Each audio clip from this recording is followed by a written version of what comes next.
Okay, मैं पूरा session record कर रहा हूँ आपके लिए क्योंकि बहुत ज्यादा इंपॉर्टेंट है। क्या अलग है इसमें, यहाँ पे यूनिट्स नहीं दिए, डायरेक्ट अमाउंट दिए है। तो अगले 2-3 दिन हमारी यही प्रैक्टिस चलने वाली है। Now we are at the top of this topic. देखिए, विनय कंसाइनर है और राघव कंसाइनी है। Vinay purchase goods of ₹2 lakh, जिसको हम 100% इग्नोर करेंगे फिलहाल, क्योंकि हमें ट्रेडिंग अकाउंट तो पूछा नहीं है, हमें तो कंसाइनमेंट अकाउंट पूछा है। तो जाने, he send goods of ₹1,50,000 by adding the profit of 25% on cost। यहां से हमारी जर्नी स्टार्ट होती है। मैंने कहा देखिए सर, हमने जो माल दिया उसकी कॉस्ट जो थी वो 1,50,000 थी, लेकिन मैं उसमें 25% ऑन कॉस्ट प्रॉफिट ऐड करूंगा। तो निकालिए 1,50,000 का 25%, तो वो है 37,500। तो इनवॉइस प्राइस कितनी हो जाएगी? उसने कहा सर सिंपल है, 1,50,000 plus 37,500, 1,87,500 will be my invoice price. I repeat, मेरा माल 1.5 लाख का था, I added profit 25% in it, 25% of cost, तो वो 37,500 प्रॉफिट ऐड हुआ, और मैंने जो माल दिया उसकी इनवॉइस प्राइस हुई 1,87,500। और as per the rule immediately वो इंटरनल प्रॉफिट हमें कैंसिल करना है, और इस बार वो टेंशन वाली बात है ही नहीं, हमारे पास इंटरनल प्रॉफिट ऑलरेडी है 37,500, जो हमने यहां से उठा लिया। ये जो 37,500 प्रॉफिट था वो मैंने इमीडिएटली क्रेडिट साइड में जाके कैंसिल कर दिया। So goods Saint cost plus profit, और वही प्रॉफिट इमीडिएटली। उसके बाद हम लिखते हैं कंसाइनर का खर्चा, जो कि नॉर्मल है, उसमें कोई ज्यादा सोचने वाली चीज है नहीं। कंसाइनर ने कहा मैंने कैरेज का 10,000 और इंश्योरेंस का 20,000 पे किया। फिर कंसाइनी का खर्चा, उसने कहा सर मैंने क्लियरिंग चार्जेस डायरेक्ट पे कर दिए हैं। कितने हैं क्लियरिंग चार्जेस, देखते हैं, 1 मिनट रुकिए। Clearing charges readymade full amount दी है उन्होंने। Raghav received and paid 5,000 clearing charges, and उसने 10,000 का फ्रेट, 12,000 का और गो डाउन रेंट दे दिया। ये तो नॉर्मल था। फिर उसने कहा मैंने कुछ परसेंट माल बेच दिया सर आपका। सर उसने कहा सर 10% माल तो ट्रांजिट में गायब हो गया था, 60% गुड्स मैंने बेच दिए हैं, 60% सोल्ड। कितने में बेचे आपने? तो उसने कहा सर सेलिंग प्राइस मुझे मिली इस गुड्स के लिए, सेल्स अमाउंट टोटल 3 लाख। तो अब अभी तक हमने क्या क्या लिखा? पहले हमने लिखा कंसाइनमेंट पे गुड्स जो बेचे वो कॉस्ट में प्रॉफिट ऐड करके इनवॉइस प्राइस, इमीडिएटली वो इंटरनल प्रॉफिट कैंसिल कर दिया। फिर कंसाइनर का खर्चा, कंसाइनी का खर्चा, और 60% माल उसने बेच दिया है फॉर ₹3 लाख। और उस पे उसने कमीशन कहा कि सर मुझे कमीशन जो है वो डायरेक्ट चाहिए। मतलब कैसे? तो बोलते हैं सर वर्किंग नोट की कोई जरूरत नहीं है, आप डायरेक्ट कर लो, नॉर्मल कमीशन और del credere commission. Normal commission percentage है मेरा 10% ऑफ सेल्स, और डेल क्रेडर कमीशन है 1% ऑफ सेल्स, और आपकी सेल्स अमाउंट है 3 लाख। तो मुझे सर आप 3 लाख पे 10% ये नॉर्मल कमीशन दे दीजिए 30,000, और 3 लाख पे 1% 3,000 आप डेल क्रेडर दे दीजिए। You don't need any working note for it. So अभी तक हमने गुड्स सेंड लिखा, कंसाइनर का खर्चा, कंसाइनी का खर्चा, सेल्स, और उस पे कमीशन। ओके, तो कमीशन डायरेक्ट निकालना था, तो ऑब्वियसली कमीशन की वर्किंग नोट की हमें कोई भी जरूरत नहीं है, तो मैं इसको उड़ा देता हूं कमीशन को। चलो अभी आ गया वर्किंग नोट नंबर 1। अब हमें करना क्या है? तो एक काम करते हैं, कंसाइनी का अकाउंट हम क्लोज कर सकते हैं। कंसाइनी बोलता है देखिए सर सेल्स 3 लाख का हुआ, मेरा क्लियरिंग चार्जेस आप ले लो 5,000 का, 10,000 का freight, godown rent 12,000, commission 30,000, and additional, ये कमीशन को मैं लिख देता हूं नॉर्मल, और कमीशन डेल क्रेडर वो है 3,000। तो ये सब लेस करने के बाद जो आता है, सेटलमेंट अमाउंट ठीक से निकालनी पड़ेगी, minus godown rent minus commission, तो ये हो गई 2,40,000 की आपकी सेटलमेंट अमाउंट। तो इस तरीके से उसने कहा सर मुझे छोड़ दो, मुझे कोई इससे लेना देना नहीं आपके स्टॉक से, तो वो हो गया। लेकिन अभी 2 चीजें बाकी है, consignment stock and invoice price. अब एक बहुत इंपॉर्टेंट एडजस्टमेंट स्टार्ट कर रहा हूं, डिटेल्स ऑफ यूनिट्स जो थे अभी वो नहीं आएगा। क्यों नहीं आएगा? क्योंकि यूनिट्स दिए ही नहीं ना। तो मैं काम करता हूं, मैं उसको ऐसा लिखता हूं, डिटेल्स ऑफ गुड्स सेंट। मैंने उसको पूछा बताइए आपकी गुड्स सेंट का क्या स्टेटस है। उसने कहा सर गुड्स सेंट जो थी ना उसकी कॉस्ट जो थी वो थी 1,50,000 एज यू नो। तो मैंने कहा ठीक है मुझे सिर्फ कॉस्ट टू कॉस्ट बताइए फिर देखते हैं। उसने कहा सर इसमें से ऐसा हुआ है कि 10% जो है ना वो मेरा लॉस इन ट्रांजिट है या ट्रांजिट लॉस। ठीक है, तो 10% कितना हो जाता है वो, 10% इंटू 1,50,000, 15,000 हो गया। अच्छी बात है। उसमें से सर ये 10% कहां से आया क्वेश्चन में देख लीजिए। ही रिसीव्ड ओनली 90% गुड्स, तो 10% उसका लॉस हो गया। उसने कहा 60% माल मैंने बेच दिया है सर। राघव सोल्ड 60% गुड्स, तो 60% कितना होता है 1,50,000 इंटू 60%, 90,000। ये कॉस्ट है। हाँ ठीक है, 70% का हिसाब हो गया सर। फिर क्या हुआ, उसने कहा sir 10% goods are lost from godown. मैं थोड़ा परसेंटेज चेंज कर लेता हूं, मतलब आपको वो 10-10 से कंफ्यूजन ना हो। 15%, सो 15% गोडाउन में से गायब हो गया है। तो 15% ऑफ 1,50,000, 22,500, कितना परसेंट बचा?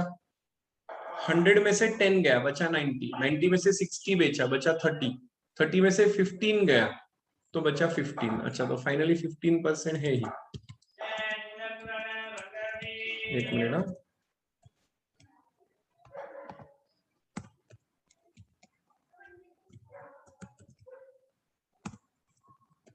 तो मैं क्या कहूंगा, देखिए 100% में से 10% लॉस्ट, 60% सोल्ड, 15% गोडाउन लॉस। तो 15% जो है वो है मेरा कंसाइनमेंट स्टॉक, और वो कितना होगा, तो 1.5 लाख का 15%, 22,500। तो ये हो गया बाइफरकेशन किस चीज का, जो मैंने माल भेजा था उसका। 10% सर ट्रांजिट में गायब हुआ है क्योंकि मुझे 90% ही मिला। 60% मैंने बेच दिया है, 15% गोडाउन में से गायब हो गया है, और सर 15% जो है वो कंसाइनमेंट स्टॉक में पड़ा हुआ है। तो ये है इसकी कॉस्ट। तो आपको रेफरेंस के लिए लगेगा, क्योंकि हमको इस सब का वैल्यूएशन करना है। किस किस का वैल्यूएशन करना है? हमें ट्रांजिट लॉस का वैल्यूएशन करना है इंश्योरेंस क्लेम के लिए, राइट। फिर हमें गोडाउन लॉस का भी वैल्यूएशन करना है इंश्योरेंस क्लेम के लिए, और हमें स्टॉक का वैल्यूएशन करना है स्टॉक के रिकॉर्ड के लिए। ऐसे 3 चीजें वैल्यूएशन में हमें लगने वाली है, इसलिए हमने ये बाइफर्केशन किया। सो हमने 1,50,000 का क्या हुआ उसकी स्टोरी लिख दी, क्योंकि हमारे पास यूनिट्स नहीं थे। तो अभी हम जो पार्ट कर रहे हैं वैल्यूएशन का, this will be the second part. तो हमने इंग्रेडिएंट्स नहीं निकाले। क्यों नहीं निकाले? क्योंकि हमारे पास यूनिट्स नहीं है ना, तो हम डायरेक्ट ही काम करेंगे। तो क्या ये डिफिकल्ट होगा सर? नहीं, डिफिकल्ट नहीं है, ठीक से ध्यान दीजिए। पहला वैल्यूएशन करते हैं ट्रांजिट लॉस का।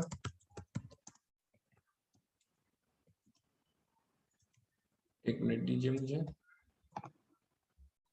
ट्रांजिट लॉस कहता है सर लॉस है, तो आप मुझे बताओ कि इनवॉइस प्राइस पे होगा कि कॉस्ट में होगा?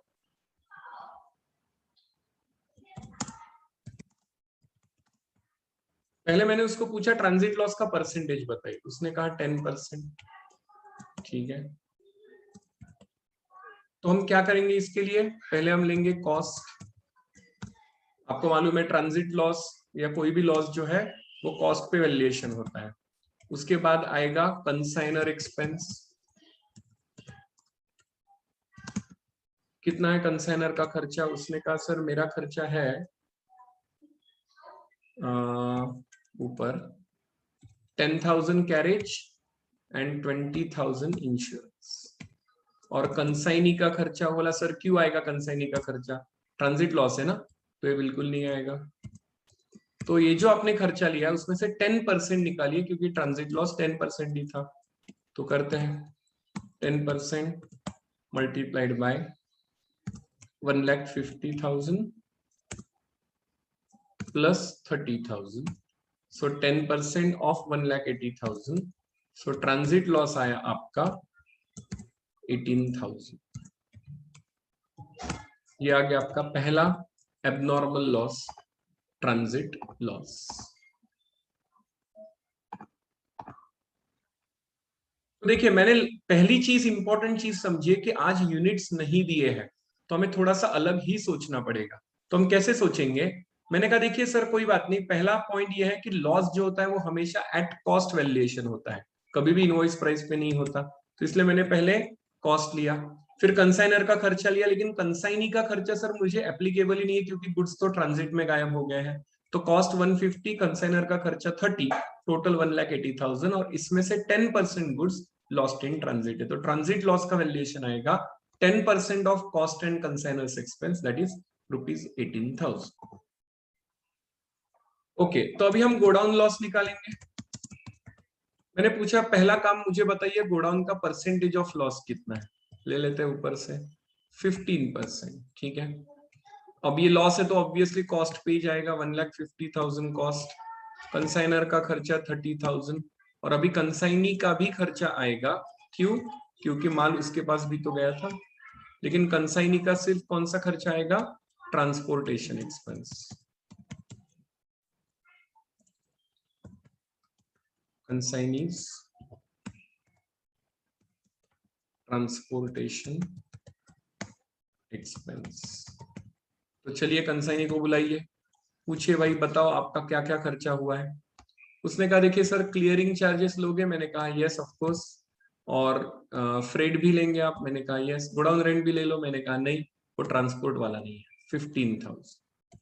तो फिर गोडाउन लॉस कहता है मेरा 15% माल गया जिसमें आपको कॉस्ट लेनी होगी, कंसाइनर का खर्चा भी लेना होगा और कंसाइनी का खर्चा भी। सो 1,95,000 का 15% is your godown loss. So I repeat, आपको क्या क्या देखना है, पहले उसका परसेंटेज पूछो 15% गोडाउन लॉस, फिर तीन चीजें ऐड करो, कॉस्ट प्लस कंसाइनर का खर्चा प्लस कंसाइनी का non recurring that is transportation expense. So 1,95,000 का 15%, तो ये आ गया आपका टोटल लॉस फ्रॉम गोडाउन। तो इस तरीके से हमने दोनों लॉसेस निकाले। फिर आपका टोटल एबनॉर्मल लॉस कितना हुआ, 18,000 प्लस 49,250, 47,250, इसको लेके जाता है क्रेडिट साइड में, एबनॉर्मल लॉस दोनों मिला के 47,250, तो उसका सेकंड इफेक्ट जाएगा एबनॉर्मल लॉस अकाउंट में, और आपने कहा 60% उसमें से क्लेम मिलेगा तो 40% नेट एबनॉर्मल लॉस P&L हो जाएगा। तो ये एबनॉर्मल लॉस का टोटल ट्रीटमेंट हो गया। अब हम आगे बढ़ रहे हैं वैल्यूएशन ऑफ स्टॉक की तरफ। अब आपको मालूम है कि valuation of stock exactly abnormal loss की तरह ही होने वाला है, क्योंकि उसमें भी वही मसाले आएंगे जो लॉस फ्रॉम गोडाउन में आएंगे, लेकिन एक अलग होगा और वो है cost versus invoice price. Consignment stock into bracket at invoice price, percentage कितना है ले लेते हैं फर्स्ट में से 15%, लेकिन अभी हमें कॉस्ट नहीं चाहिए, आईपी ऑफ गुड्स सेंट, मुझे सर कॉस्ट नहीं चाहिए, ये क्या हुआ, ओके सर मुझे कॉस्ट नहीं चाहिए, मुझे चाहिए आईपी ऑफ गुड्स सेंट। कितना था इनवॉइस प्राइस, आपको स्क्रीन पे दिख रहा है ना, स्क्रीन दिख रही है ना सबको, हेलो, यस सर। सो 187,500 आपका इनवॉइस प्राइस था। Closing stock must be valued at the invoice price not at the cost, बाद में हम कैंसिल करेंगे प्रॉफिट। सो 187,500 आपका इनवॉइस प्राइस था, प्लस कंसाइनर का खर्चा 30,000 प्लस कंसाइनी का खर्चा 15,000, तो ये हो गया 2,32,500 और 15% आपका स्टॉक है। तो वो आया 34,875. This is your consignment stock at IP. तो ये हम लिख देंगे क्रेडिट साइड में, consignment stock at invoice price. और प्रॉफिट कैंसिल करने की एक ही एडजस्टमेंट अभी बाकी है. पहले इसको रिवाइज कर लेते हैं स्टॉक को. मैंने कहा सर देखिए स्टॉक में आपका 15% माल है तो मैंने लिख दिया 15%. कंसाइनर का खर्चा और कंसाइनी का ट्रांसपोर्ट तो मैंने लेना ही है, लेकिन याद रखिए कि आपको यहाँ पे इनवॉइस प्राइस लेनी पड़ती है क्योंकि it is stock to be valued, और स्टॉक का रूल है इनवॉइस प्राइस पे कीजिए और फिर से प्रॉफिट कैंसिल कीजिए. तो 15% of total invoice price plus consignor का खर्चा प्लस कंसाइनी का खर्चा, ये मैंने क्रेडिट साइड में लिख दिया. अब उस पे प्रॉफिट कैंसिल करना है, बस इतना काम बाकी और सॉल्यूशन खत्म हो जाएगा. अब देखिए हमें स्टॉक रिजर्व कैंसिल करना होता है क्लोजिंग स्टॉक पे. तो नॉर्मली हम क्या करते हैं, क्लोजिंग स्टॉक यूनिट्स लेते हैं और इंटरनल प्रॉफिट पर यूनिट. तो अब मैं थोड़ा सा चेंज कर देता हूँ, क्लोजिंग स्टॉक यूनिट्स की जगह क्लोजिंग स्टॉक परसेंटेज ले लेता हूँ. मैंने पूछा कितना परसेंट माल आपका बाकी है, वो वर्किंग नोट 1 हमें बताएगा 15% माल बाकी है. Very good. और आपका टोटल इंटरनल प्रॉफिट कितना था, आपने कितना इंटरनल प्रॉफिट ऐड किया था ऑन गुड्स सेंट. तो उसने कहा सर वो हमें ऊपर से मिलेगा ना.